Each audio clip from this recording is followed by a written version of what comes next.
Nós estamos, nas quartas-feiras, estudando a Palavra de Deus. E a Palavra de Deus, ela é extraordinária em nos ensinar quem é Deus, porque a Palavra de Deus contém a revelação de Deus. E também nos traz essa revelação de modo prático, consistente em valores, ensinando a gente a viver de maneira adequada, conforme a vontade de Deus. Sem dúvida alguma, eu e você somos convidados por Deus para vivermos um tempo onde a gente pode explicitar com maior nitidez, clareza e paz que vivemos por aquilo que Ele, em Sua palavra, nos revela. Por isso nós estamos estudando o livro do Eclesiastes já há alguns meses e há algumas semanas aqui, nessa modalidade, do culto ao vivo, onde você da sua casa pode estudar as Escrituras, proposto aqui por uma leitura feita por mim, aquilo que Deus tem colocado no meu coração para fazer chegar à sua vida segundo a revelação da sua palavra. O livro do Eclesiastes faz parte dos livros sapienciais do Antigo Testamento. É uma sabedoria que a gente poderia chamar da sabedoria da complexidade. Ela enfrenta e assume a responsabilidade de tratar de assuntos muito delicados, às vezes até contraditórios. Hoje, por exemplo, o texto que nós vamos estudar, o capítulo 10, ele está diante de um dilema ético-social, vamos colocar assim. Semana passada iniciamos o estudo no capítulo 10 e vimos como que a sabedoria é superior à estultícia.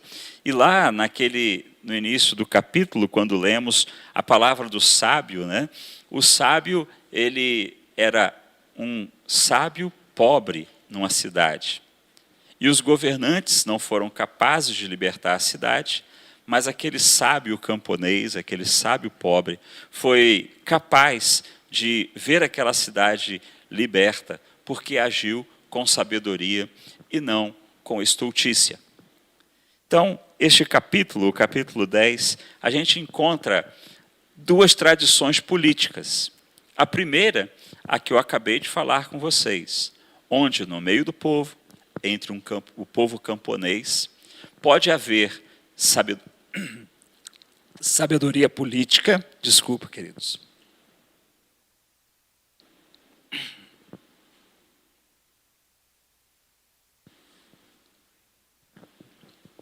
Onde diante do povo camponês pode haver sabedoria política, sabedoria pública. E dessa maneira,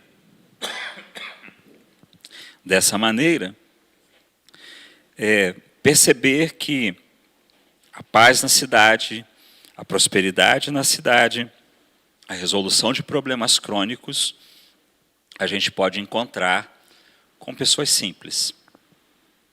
Mas nesse mesmo capítulo, nós encontramos outro tipo de conselho de sabedoria que envolve a política.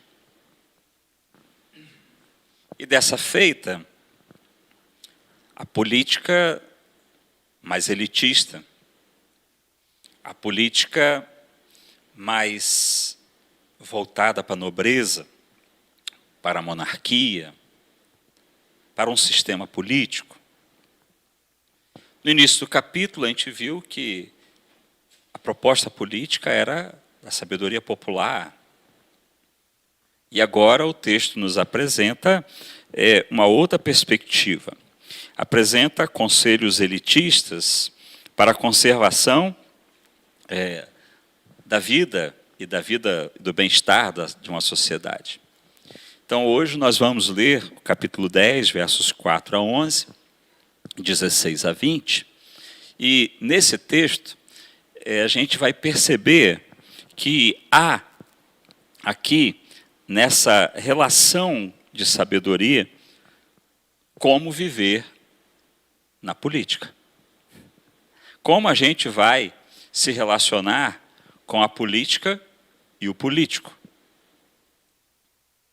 Então, chamo sua atenção para a leitura do texto e quero propor a você hoje uma chave de leitura para ler textos políticos na Bíblia, sem se perder com as ideologias, focando-se apenas nos valores divinos neles revelados. Chamo sua atenção, então, para o capítulo 10, versos 4 a 11. Diz assim: levantando-se contra ti a indignação do governador, não deixes o teu lugar, porque o ânimo sereno acalma grandes ofensores. Ainda há um mal que vi debaixo do sol, erro que procede do governador. O tolo posto em grandes alturas, mas os ricos assentados em lugar baixo. Vi servos a cavalo e príncipes andando a pé, como servos sobre a terra. Quem abre uma cova, nela cairá. Quem rompe um muro, mordê-lo-á uma cobra. Quem arranca pedras, será maltratado por elas. E o que racha a lenha, expõe-se a perigo. Se o ferro está embotado e não se lhe afia o corte, é preciso redobrar a força. Mas a sabedoria resolve com bom êxito. Se a cobra morder antes de estar encantada, não há vantagem no encantador. Versos 16 e 20, a continuidade desse mesmo pensamento no capítulo 10. Ai de ti, ó terra, cujo rei é criança, cujos príncipes se banqueteiam já de manhã. Ditosa és tu, ó terra, cujo rei é filho de nobres, cujos príncipes se sentam à mesa a seu tempo para refazerem as forças e não para a bebedice. Pela muita preguiça, desaba o teto, pela frouxidão das mãos, goteja a casa. O festim faz-se para rir, o vinho alegra a vida, e o dinheiro atende a tudo. Nem no teu pensamento amaldiçoes o rei, nem tampouco no mais interior do teu quarto o rico, porque as aves dos céus poderiam levar tua voz, e o que tem asas daria notícia das tuas palavras. Lendo esse texto, fica evidente que nós estamos lendo uma escola política elitista. Concorda comigo? Prioriza o rico, exalta o rei, a nobreza, o palácio, né? E é claro que o texto que nós estamos lendo foi colecionado por um rei. Diz o início do capítulo 1 que esse livro é obra da tradição salomônica. Portanto, tem relação profunda com o palácio. É uma sabedoria que conserva elementos populares, como nós vimos nesse mesmo capítulo na semana passada, mas também conserva uma tradição palaciana, uma tradição extremamente voltada a uma elite política e aos procedimentos que a população deveria ter diante desses tão poderosos reis ricos que dominavam sobre aquele país. É interessante que essa segunda coleção do capítulo 10 apresenta essa mentalidade política, protetora de um sistema político. Mais ainda, protetora de uma nobreza e de elites econômicas que estavam à frente daquela sociedade. É interessante que, se você perceber, tanto na primeira parte quanto na segunda, há recomendações expressas para uma etiqueta. Quando você estiver diante de um poderoso, quando você não deve andar a cavalo, tem que andar a pé, e coisas assim. Então, a gente vai percebendo nesse texto que há uma preocupação em preservar esse sistema político, uma preocupação em ensinar o povo a viver diante desse sistema político, e a perceber que os valores dessa política precisariam permanecer para que a lógica que eles estão aqui ensinando pudesse ser mantida naquela sociedade. Mas é interessante também que essa lógica de poder, ela, de alguma maneira, é bastante exigida. Há uma recomendação da sabedoria aqui preservada que esses políticos deveriam tomar cuidados com algumas coisas. E que mesmo que sendo da monarquia, nobres, ricos, estivessem em lugar de superioridade numa sociedade, como era o caso deles, no sistema que eles viviam, eles deveriam se comportar também de maneira adequada com o espaço social que eles estavam ocupando naquela sociedade. Todas as vezes que eu leio textos bíblicos que envolvem política, eu fico bastante constrangido. Mas a Bíblia foi revelada na história. E a história se faz com política, infelizmente. E o que a gente vai percebendo é que a gente precisa entender que a Bíblia ela não tem uma preferência a um sistema político. Ela também não tem preferência a uma classe política. A revelação divina não prioriza sistema e classe. Mas a revelação divina, ela se realiza na estrutura política daquele tempo em que Deus estava falando. E claro que aqui no texto sagrado encontramos em muitos momentos Deus falando a reis, a nobres. Mas é muito importante a gente lembrar que a Bíblia começou com um sistema tribal, sem qualquer sistematização política. Ou melhor, sistematização de Estado, né? A gente encontra um sistema político familiar, clânico, tribal. A gente depois vai passar por um tempo onde esse povo vive no deserto, mas vive sob a liderança de um profeta que governa o povo em nome de Deus e por ordem de Deus. Depois esse povo passa por um tempo onde vive também numa estrutura clânico-tribal, sem um sistema político nacional, sem a constituição de um Estado. E só muito mais à frente é que a gente vai conhecer a expressão política do sistema monárquico que a gente vai perceber no final do período dos juízes se estabelecer por 400 anos sobre aquela nação que o Antigo Testamento tanto revela. Mas é importante também lembrar que 400 anos depois a monarquia cai. E eles passam a viver de novo sob outro sistema político, agora como vassalos de reis mais poderosos que eles. Então, como eu disse, na Bíblia, a Bíblia que está na história, no sistema, no processo dinâmico de construção de nações e de crescimentos e derrotas, ela conserva, obviamente, o tratamento político, mas não com preferência de sistema, não com preferência de classes sociais, não com eleição de pessoas em detrimento de outras. Ao contrário, a gente precisa ler o texto sagrado nestes contextos, sabendo extrair desses textos que às vezes até nos constrangem, lições especiais para a nossa vida, a vida que vivemos hoje em pleno século XXI, num sistema democrático de direito, onde a gente nem tem relação com nobreza, para ser bem exato, nesse sentido que a gente encontra aqui no texto. Mas a gente precisa ler a Bíblia e fazer as perguntas certas. Então, Deus deseja um sistema político na história? Será que a preservação desses textos visa a manutenção sociopolítica de um sistema?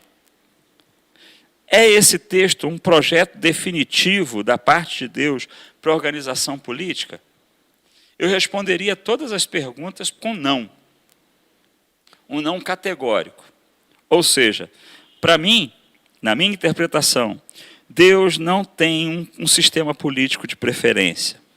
Deus não tem o interesse, quando preserva um texto como esse, a manter um sistema político e uma classe socioeconômica superior à outra, por exemplo. Para mim, nesse texto, não há um projeto definitivo da parte de Deus para a organização de um povo. Para mim, a resposta a essas perguntas é não. Então, para que estudar esse texto, pastor? Por que Deus deixou esse texto na Escritura? É simples. Porque na palavra de Deus há revelação acima da ideologia. A palavra de Deus, ela traz revelações para além do aspecto político em que esse texto foi forjado. E eu quero tentar ajudar você a fazer esse desenvolvimento e a entender que quando lemos textos políticos, a gente pode entender a revelação divina, ainda que politicamente a gente não concorde com o texto. Ainda que politicamente a gente até discorde do texto.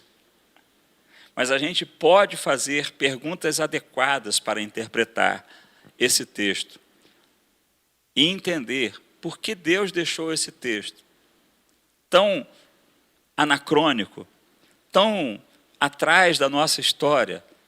Como que a gente vai tirar lições para hoje? Como que a gente vai aprender com essa situação? Então, a primeira dica que eu quero te dar, quando a gente lê um texto envolvido em ambientação política, em sistema político, em compreensão classista, né, de classes sociais, a gente precisa compreender, claro, que toda a dimensão política em que o texto está envolvido, mas a gente precisa compreender o que Deus quer falar para mim com esse texto. E aí a minha primeira dica, quando a gente encontra textos bastante políticos e ideológicos no texto sagrado, a gente deve transformar toda a dinâmica para o conceito principal. E o conceito principal para mim aqui nesse texto é como eu devo me relacionar com autoridades. Como eu devo me relacionar com a autoridade pública. É claro que no meu tempo, no meu país, a autoridade pública maior é um presidente da República. Mas existem outras autoridades, governadores, prefeitos, vereadores, deputados estaduais, deputados federais, senadores. Existem autoridades no campo judicial, do juiz de comarca aos desembargadores estaduais, depois, seguindo a mesma lógica, no aspecto federal. A gente tem, no sistema político, uma organização muito diferente de tudo isso. Mas esse texto que me fala de rei, de monarquia, de elite, de nobreza, de pessoas ricas que ocupam lugares importantes, me ajuda a entender como Deus está me ensinando a lidar com autoridades. E aí, então, eu passo a interpretar esse texto por esse ponto de vista, por essa chave de leitura. Então, quero propor a você uma leitura desses dois textos que lemos nessa noite e fazermos um estudo aplicando essas dinâmicas. Então, como lidar, avaliar e se relacionar com autoridades públicas? Então, encontramos aqui no texto conselhos para relacionamento e preservação das autoridades. O verso número 4, que nós lemos, afirma que se um governador, uma autoridade, se levantar com indignação contra a gente, ele aconselha, fica no seu lugar, não se levanta, não se mova. Segundo, ele aconselha o ânimo sereno, a paz, a capacidade de descansar a alma, retira o poder da ofensa e o poder do ofensor. É isso que está no verso 4. De alguma maneira, quando nós lidamos com autoridades, nós lidamos com pessoas que têm poder e que estão naquele lugar porque foram constituídas pelos sistemas, pelas eleições, que é o nosso caso. Eles estão naqueles lugares de poder e estão naqueles lugares para governar, para liderar a vida do povo. E é claro, Deus tem projetos para as sociedades e abençoa as sociedades dentro dos seus sistemas políticos. E esse texto nos ajuda a entender que quando estamos lidando com autoridades públicas, nós estamos lidando com autoridades que Deus permitiu exercerem poder sobre a nossa vida. E que então, diante disso, a gente precisa desenvolver no nosso coração, no nosso ânimo, na nossa disposição, uma compreensão daquela responsabilidade, daquela autoridade, e, ao mesmo tempo, uma capacidade de suportar serena, tranquila e pacificamente um momento de desequilíbrio dessa autoridade. Um momento em que ele perdeu a razão, um momento em que ele saiu da casinha. E quando a gente está presente diante de uma autoridade que está fora do centro, a sabedoria recomenda: fica na sua. Porque um coração brando vai colher um bom fruto. Mas se você confrontar, se você for bater boca, se você for se rebelar, se você quiser medir força, o que vai acontecer? Quem tem mais poder vai superar. O conselho da sabedoria é: olha, quem ficou nervoso, quem perdeu a razão, quem está gritando, quem está esbravejando, autoridade ou não, quem está fazendo esse tipo de conduta, quem está possuído por esses sentimentos de raiva, de, sei lá, coisas que tiram a gente do centro, a gente sabe que a melhor postura é abranda, acalma. Diante de autoridades, quando estão fora do controle, ou estão perdidos aí nas suas referências, super pressionados, é importante que quem lida com essas autoridades saiba sossegar, apaziguar o coração, porque senão você inflama mais ainda e você vai dar combustível para aquela raiva. E aí vai vir na sua direção com muito maior intensidade. Eu acho que você entende isso. A gente lida com a autoridade, por exemplo, filhos lidam com a autoridade de pais, alunos lidam com a autoridade de professores, professores lidam com a autoridade de coordenadores e diretores. Toda a nossa vida social, a gente precisa lidar e respeitar autoridades.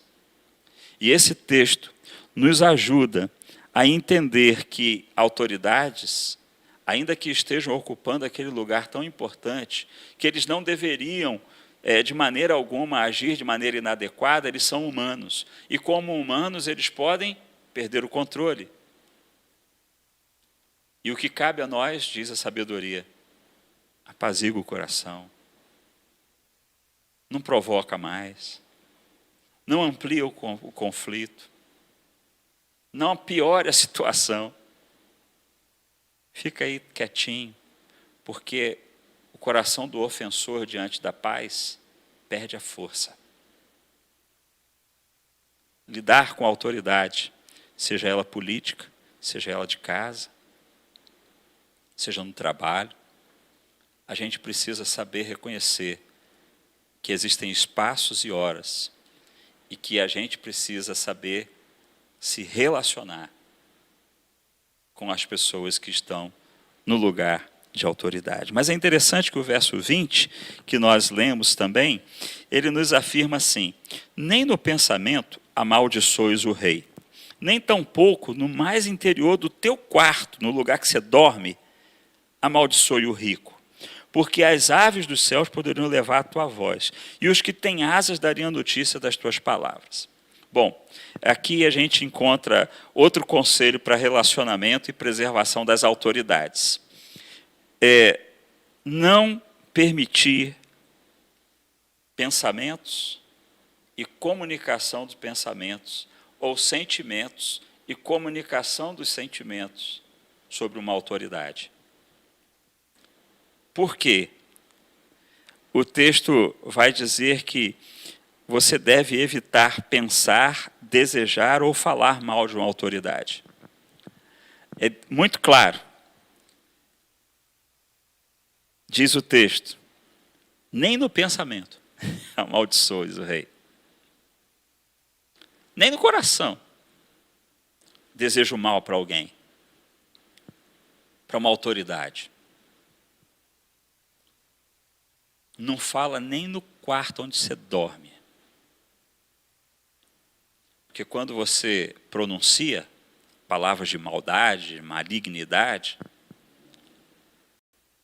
quem tem asas levaria as tuas palavras. Depois que a palavra foi dita, ela não tem mais controle, né? Ela não tem mais volta. Você comunicou algo.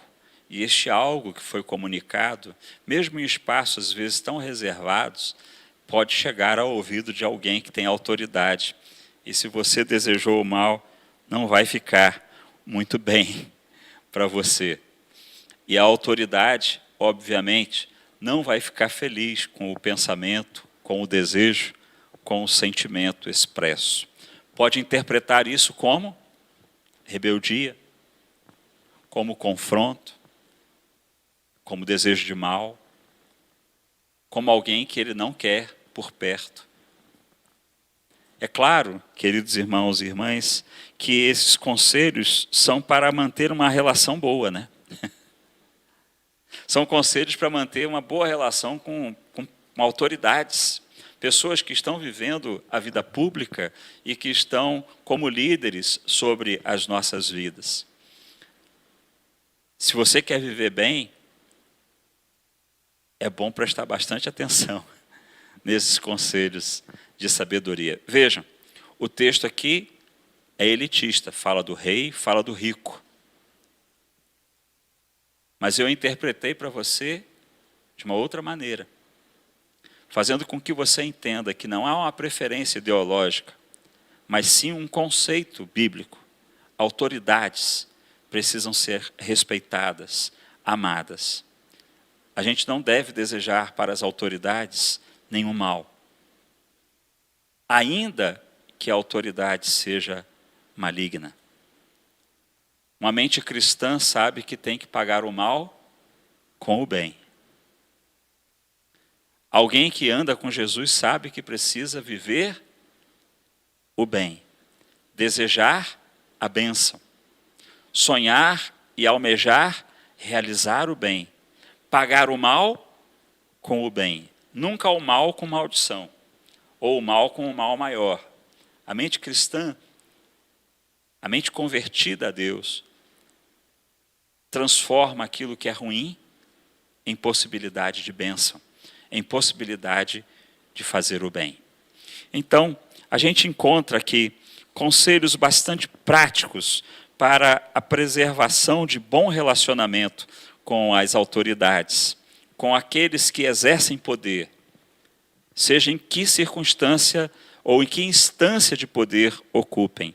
Mas eu e você, para um bom relacionamento, podemos seguir esses conselhos, avaliando essa convivência e aprendendo a praticar o controle, o autocontrole e também o desejo de praticar o bem em todo o tempo.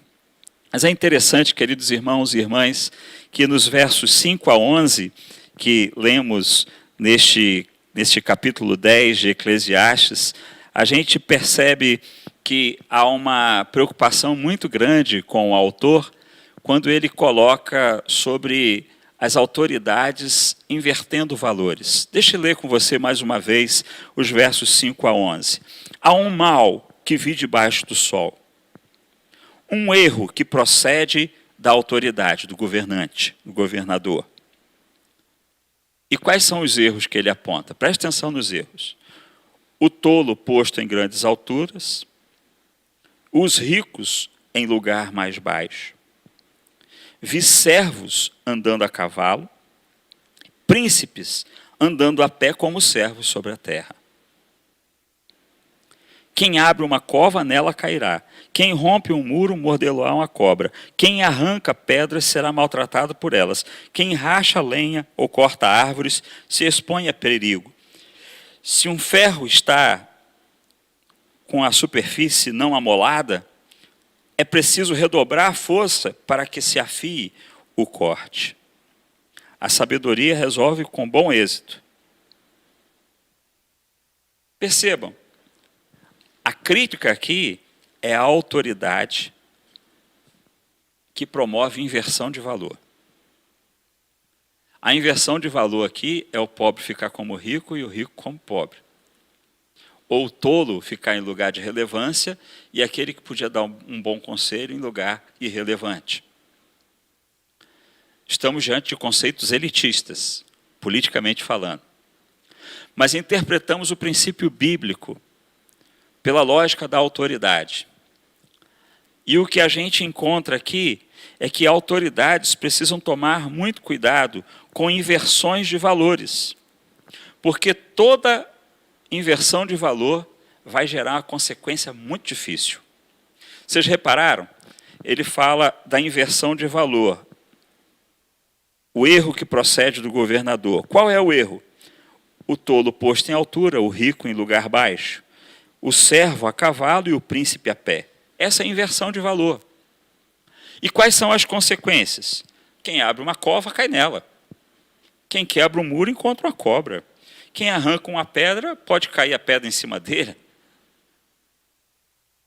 Quem racha lenha ou corta árvores, se expõe a perigo. Está dando para entender? A sabedoria está falando assim, olha, se a autoridade inverte valores, se a autoridade é capaz de ficar invertendo valores, ele vai acabar pagando o preço por essa inversão. É isso que a sabedoria está dizendo. Uma autoridade precisa tomar muito cuidado com os valores da sua vida e os valores que ele propõe. Porque a sua autoridade vai ser, obviamente, responsavelmente colhida no futuro. Ou a sua irresponsabilidade será colhida no futuro. Uma autoridade, aquele que exerce poder, precisa ter valores. E precisa lutar por esses valores. E precisa efetivamente fazer valer os seus valores. Sem dúvida alguma, quando a gente rompe e começa a inverter valores, a gente vai ter consequências a serem enfrentadas. Isso é um rei, ou um governador, ou um pai, uma mãe, um professor, uma professora, o gerente de um lugar, de um comércio. Quando nós temos autoridade, a gente precisa tomar muito cuidado com os valores que regem a nossa vida e a nossa prática de vida. Porque, à medida que a gente vai invertendo valores, a gente vai cavando buracos no caminho, e uma hora a gente cai neles. E a gente perde a liderança, a gente perde o controle e a gente perde a autoridade. É isso que a sabedoria está falando. Toma muito cuidado. Toma muito cuidado com a inversão de valores. Isso me faz lembrar o profeta Isaías falando ao povo de Israel e de Judá, lá no capítulo 5 de Isaías, quando ele coloca os ais contra Israel, e um dos ais é tornar o doce amargo, o azedo salgado, e a capacidade que a gente tem de perder o valor, de inverter os valores. E quando isso acontece, a autoridade está cavando buracos, está quebrando paredes, está plantando dificuldades para o seu futuro. Então, muito cuidado. Quando exercermos autoridade, a gente não deve inverter valores.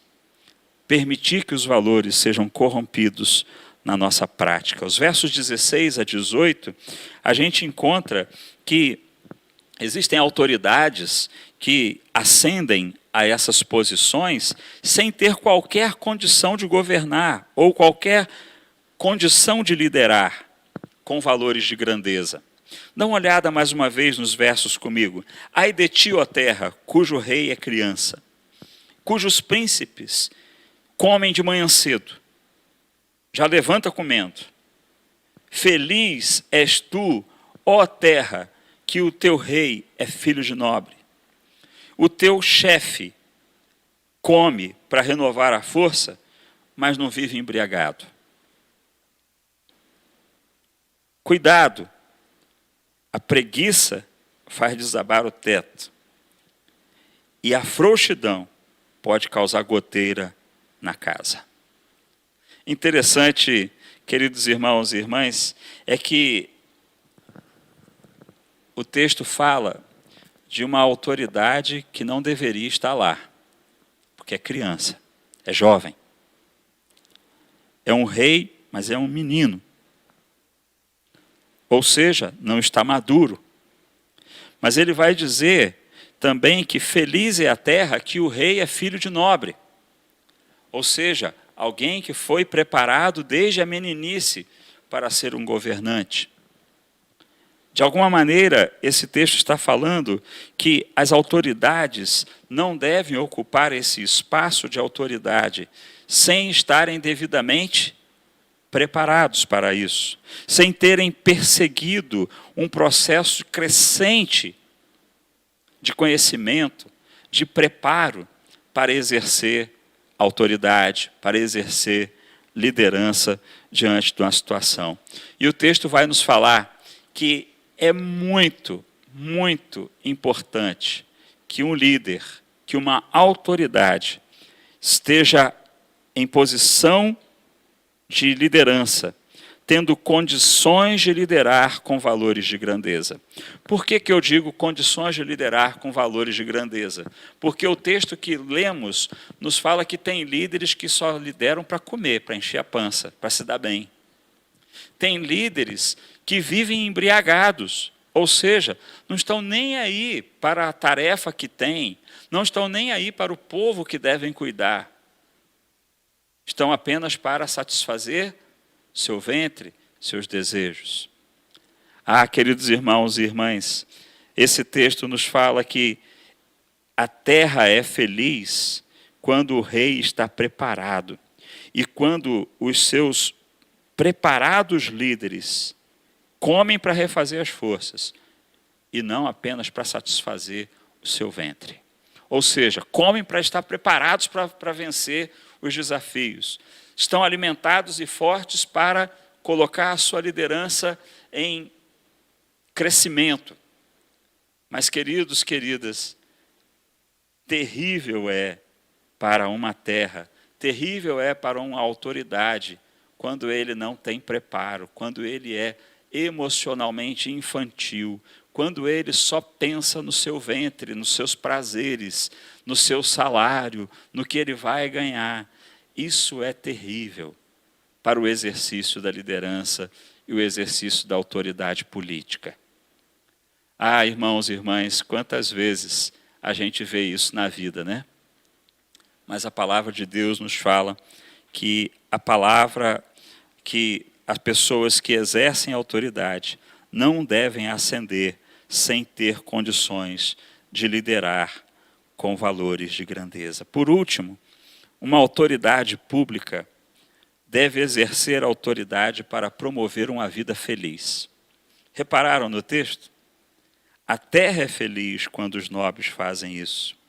Diz o verso 19 e 20, o riso se faz de pão e o vinho alegra a vida. A prata dá resposta a tudo. Nem no teu pensamento amaldiçoe o rei. O texto vai nos dizer que o líder preparado, o líder que está ali, aquela autoridade que está pronta para exercer com grandeza a sua tarefa, ele vai promover a felicidade daqueles que estão com ele. Vai se esforçar para que as pessoas desfrutem de uma vida feliz, onde comer o pão, beber o vinho e ter a prata para pagar as contas é para todos. Eu fico pensando que uma autoridade pública que tem no seu coração e na sua mente essa visão é capaz de exercer a sua função, não por ideologia ou por alcançar um cargo que ele sempre sonhou, ou por ter o melhor salário ou as melhores condições para a sua própria vida. Mas ele vai viver pelos valores de grandeza, de fazer a vida do outro uma vida mais feliz. Doce sonho para o nosso país. Encontrarmos líderes para que promovam a vida feliz, para que toda a mesa tenha pão, todo o coração tenha a alegria do vinho, para que a vida seja próspera e todos tenham a prata, o dinheiro, para pagar suas contas e viver bem. Mas lembrem-se, precisa-se de autoridade, preparado para viver os valores de grandeza. Precisamos de autoridades preparadas que não invertam valores.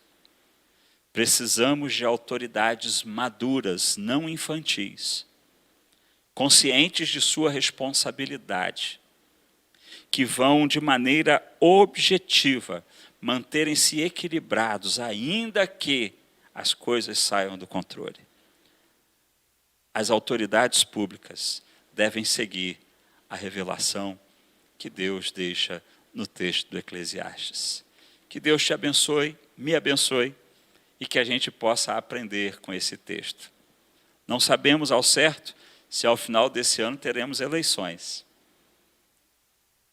Mas se tivermos, lembre-se dessas verdades espirituais que ultrapassam sistemas e ideologias políticas. São valores divinos que devem estar presentes nas autoridades públicas, sendo eles políticos ou de outra natureza, nas autoridades no trabalho e na sua autoridade dentro da sua casa. Esses valores precisam ser encontrados nos filhos de Deus.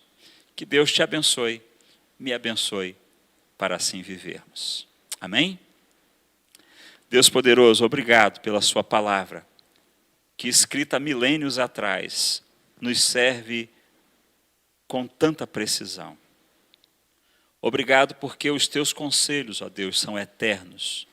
Eles não embotam, não saem de moda, não murcham, eles permanecem.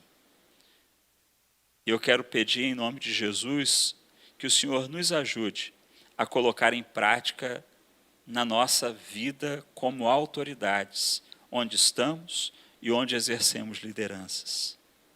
Que a gente possa vivenciar, como esse texto nos ensinou, uma autoridade equilibrada, madura e voltada para a grandeza espiritual e a felicidade das pessoas a quem lideramos.